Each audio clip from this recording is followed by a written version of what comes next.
Pelis tayo na, mahuli na ako. Sir! Uy! Meron po akong libro nyo! Ang dami ko patutunan dito! Lex, sino to?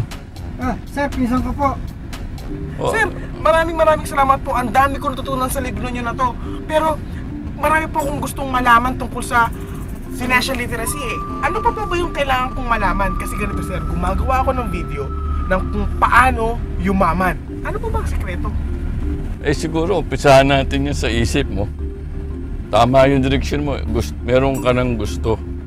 Ang problema, kailangan i-quantify mo yung iniisip mo. Kasi lahat tayo gusto natin yumaman eh. Ang problema, hindi natin maumpisahan. Dahil, ang tingin natin, yayaman lang tayo sa pamamagitan ng tayo mismo magpapayaman sa sarili natin. Okay. Siguro, umpisahan natin yan sa isang prinsipyo na kung meron kang gagawin sa buhay mo, dapat maliwanag sa iyo ang tunguin mo. Meron kang tunguin na maliwanag na doon ka pupunta. Kala ngayon, galing ako sa bahay ko, papunta ako sa opisina ko, alam ng driver ko na mula sa bahay papuntang opisina, may ruta. Malinaw. Ganon din yung pagpayaman. Malinaw. Nasaan ka ngayon? Paano ka aabot doon sa sitwasyon na sa tingin mo mayaman ka na? Okay. So, dapat maliwanag sa isip mo, ano yung mayaman? Okay. At saka, paano ka aabot doon? Yun ang mga prinsipyo. Oh, mahaba yan eh, alam mo. Pero umpisahan natin lang muna sa sino ba ang mga kakampi mo sa pagyaman? Sige sir. Ang mga kakampi mo sa pagyaman, tatlo. Panahon. Manahon niya. Mura yan. Lahat tayo meron yan. Mayayaman, mahirap. 24 hours a day. Meron tayo niya. Pangalawa, yung tinatawag na compounding. Yun yung niro-roll mo yung pera mo. Hindi, binapabayaan mo siyang lumago. Hindi ka kumukupit. Baga sa puster, double. Roll ng roll. Compounding ang tawag doon.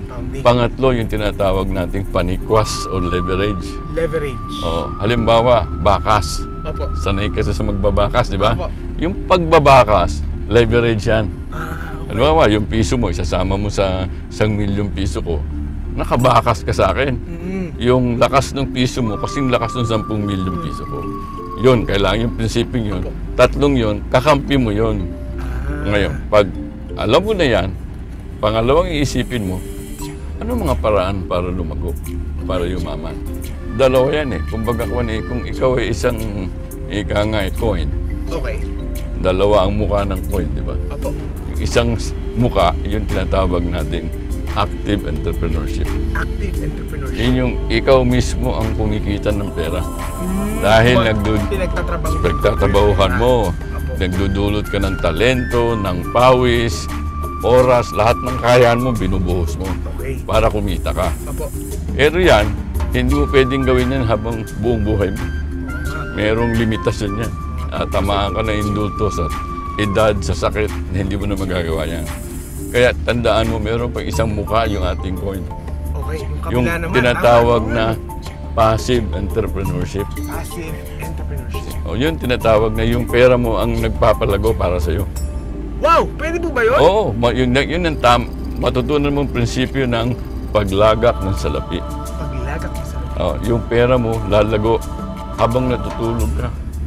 Okay yan ah. Kaya sa buhay na to, dalawa ang paraan para lumago at yumaman. Gamitin mo pareho yan. Yung libro ko, nagko-concentrate lang doon sa pagpalago ng pera mo. Hindi yung pagpasok sa negosyo o pag-empleyo. Iba ba yun? Iba yun. Okay. Pero doon, habang kumikita ka sa sweldo, sa negosyo, yun sa kita mo, bayaran mo sarili mo. Yung binabayad mo sa sarili mo, yan ang kapital mong ipalalago mo. Okay. Yun ang mga 10 o hanggang 20% ng kinikita mo sa pawis mo, ilalagak mo para lumago. At yan, gagamitin mo panahon, gagamitin mo compounding, at gagamitin mo yung panikwas, yung leverage, yung pagbabakas, para siya yung lumago. At bayaan mo lang siya. Kaya nga, kung nabasa mo na kamo yung unang libro ko, dyan nakalagay, yung piso-piso araw-araw, 167,000 in 40 years. Kung ginawa mo 30 pesos araw-araw yan, ang laking pera niyan. 30 pesos araw-araw, aabot ng mga halos 15 milyones yan. Wow! Sa 10% na kinikita. Opo. Sa 20% kinikita, 97 million na. So kailangan Yun na ang po talaga dapat. disiplina niya sa sarili, no? Disiplina, determinasyon, at saka yun, mag-desisyon ka na, umpisahan ko na ngayon, Ngayon. hindi bukas, Bukas. ngayon. Ang dami kong natutunan kay FJC. Kaya naman naging handa na ako para gawin ang magandang video tungkol sa pagyaman.